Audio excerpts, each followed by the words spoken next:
Assalamualaikum warahmatullahi wabarakatuh teman-teman.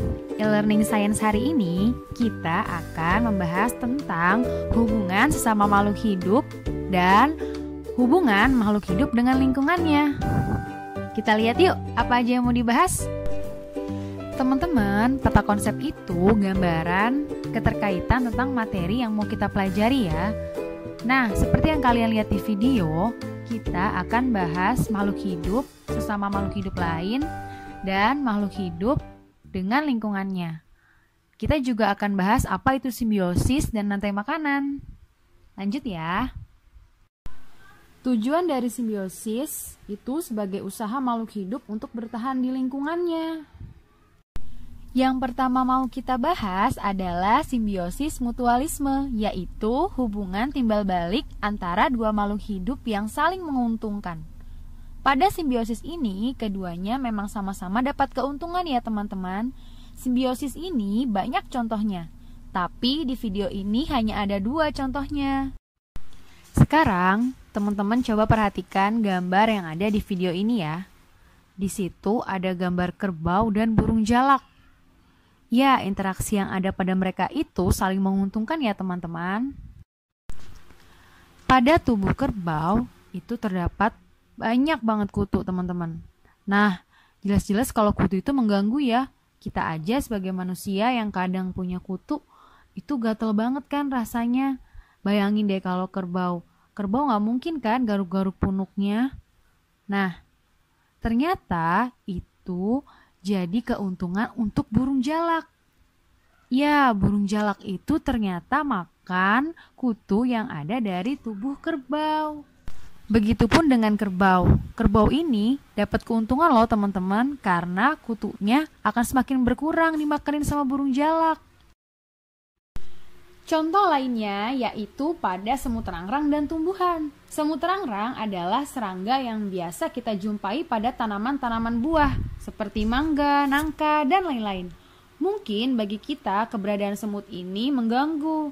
Kita jadi sulit ambil buah dari pohon karena takut digigit. Tapi keberadaan semut ini menguntungkan si tumbuhan.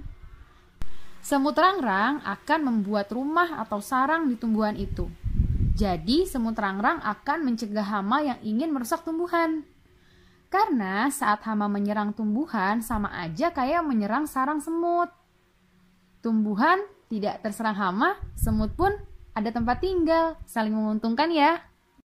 Yang kedua, kita akan bahas simbiosis komensalisme, yaitu hubungan dari dua makhluk hidup yang salah satu makhluk hidup itu diuntungkan dan makhluk hidup yang lain tidak dirugikan atau biasa-biasa aja. Teman-teman pernah lihat suatu tanaman yang menempel pada pohon yang lebih besar? Misalnya tanaman paku, anggrek yang menempel pada pohon mahoni atau jambu air. Itu adalah bentuk dari simbiosis komensalisme. Coba perhatikan gambar yang ada di video. Ada pohon anggrek yang nempel di pohon yang lebih besar. Begitupun dengan tanaman paku. Tanaman ini menumpang agar bisa berfotosintesis. Karena mereka bisa membuat makanannya sendiri, tanaman ini tidak merugikan pohon besar. Jadi jelas ya, ada yang diuntungkan dan yang satunya tidak dirugikan. Contoh lainnya yaitu ikan remora dan ikan pari. Ikan remora akan melekat lebih dekat menggunakan sirip punggungnya yang digunakan sebagai alat penghisap. Jika seekor ikan pari mendapatkan makanan, maka ikan remora juga akan mendapatkan dari sisa makanan ikan pari. Jadi jelas ya, kalau ikan remora tersebut diuntungkan karena bisa makan dari hasil sisa ikan pari. Tapi ikan pari tidak merasa dirugikan. Yang ketiga yaitu simbiosis parasitisme. Kalian tahu ya dari kata parasit sudah pasti merugikan. Jadi simbiosis parasitisme yaitu hubungan dua makhluk hidup di mana yang satu diuntungkan dan makhluk hidup lainnya dirugikan. Contohnya nggak usah jauh-jauh. Siapa di sini yang sering digigitin sama nyamuk? Iya, kita pasti pernah digigit sama nyamuk. Nah, contoh nyamuk dan manusia itu adalah contoh simbiosis parasitisme. Nyamuk akan menggigit dan menghisap darah manusia. Bahkan jenis nyamuk tertentu bisa menyebabkan penyakit mematikan, seperti demam berdarah atau malaria. Tapi hal itu menjadi keuntungan bagi nyamuk.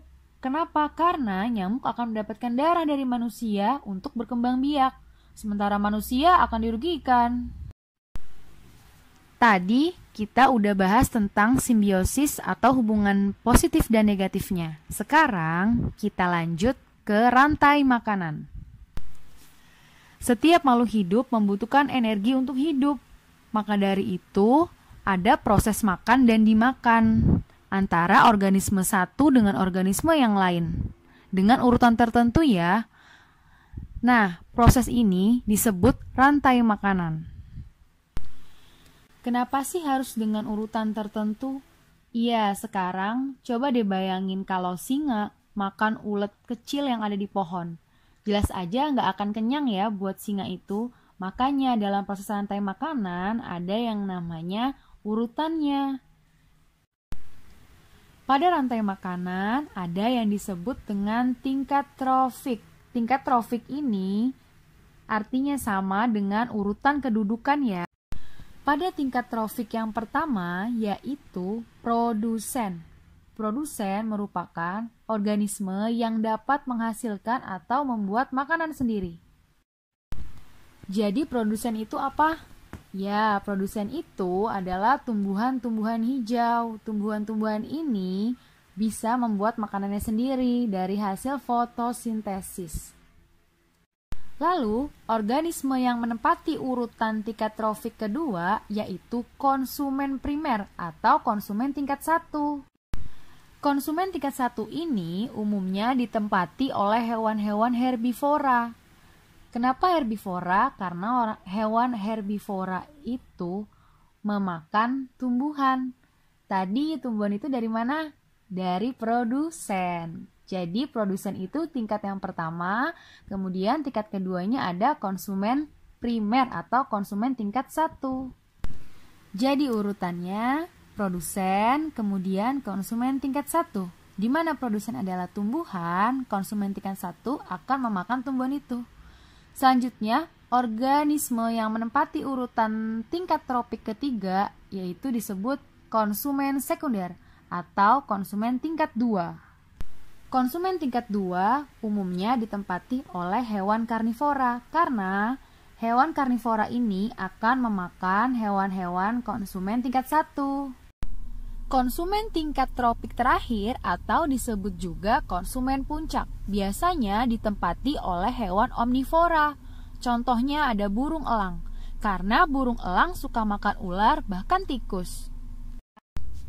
Nah, sekarang coba perhatikan rantai makanan yang ada di video. Kalau dilihat gambar produsen, contohnya ada tumbuhan hijau. Tumbuhan hijau berfotosintesis atau membuat makanan untuk dirinya sendiri ya. Karena itu disebut produsen. Tumbuhan ini dimakan belalang sebagai konsumen tingkat 1. Belalang akan dimakan katak sebagai konsumen 2. Katak akan dimakan ular sebagai konsumen 3. Ular akan dimakan elang sebagai konsumen puncak. Saat elang mati, bangkainya akan terurai menjadi sampah atau bangkai hewan. Bangkai ini akan diurai oleh bakteri pembusuk dan jamur sampai jadi bahan organik yang sangat kecil. Makanya kalian bisa lihat ya, setelah gambar elang ada gambar fungi. Bahan organik ini nantinya akan terserap ke tanah sehingga membuat tanah jadi subur. Tentunya bisa untuk ditanami lagi dan jadi produsen. Sekarang ada gambar tropik dari rantai makanan. Teman-teman bisa lihat ya, di paling bawah itu ada produsen. Produsen itu terdiri dari tumbuhan hijau yang nantinya akan dimakan sama konsumen 1. Ada tikus, belalang, atau ulat. Konsumen 1 akan dimakan lagi sama konsumen 2, katak, ayam, dan sebagainya. Terakhir, ada konsumen 3 atau konsumen puncak, yaitu konsumen yang paling tinggi, elang atau ular. Teman-teman, kalau tadi hubungan sesama makhluk hidup ada simbiosis, kemudian proses makan-memakannya disebut rantai makanan, sekarang ada hubungan makhluk hidup dengan lingkungannya atau alam semesta ini. Pada bumi kita, di dalam suatu lingkungan terdapat makhluk hidup dan benda tak hidup yang saling ketergantungan. Makhluk hidup disebut biotik. Kalau benda tak hidup disebut abiotik. Contoh dari makhluk hidup, teman-teman sudah pasti tahu ya. Kalau contoh dari benda tak hidup, ada udara, air, dan tanah. Karena saling ketergantungan, hubungan antara biotik dan abiotik ini disebut ekosistem. Gambar ekosistem bisa teman-teman lihat ya di sini. Ada cahaya matahari, udara, sungai, rusa, tanaman, dan lain-lain. Hubungan tersebut bisa terganggu loh teman-teman kalau ada orang yang menebang hutan secara liar, membakar hutan, memburu hewan yang dilindungi, dan mencemari udara. Karena nanti banyak makhluk hidup yang kehilangan tempat tinggal dan makanannya. Untuk itu, ayo kita jaga dan lindungi lingkungan kita agar semua ekosistem berjalan dengan baik. Terima kasih teman-teman, semoga video ini bermanfaat ya. Wassalamualaikum warahmatullahi wabarakatuh.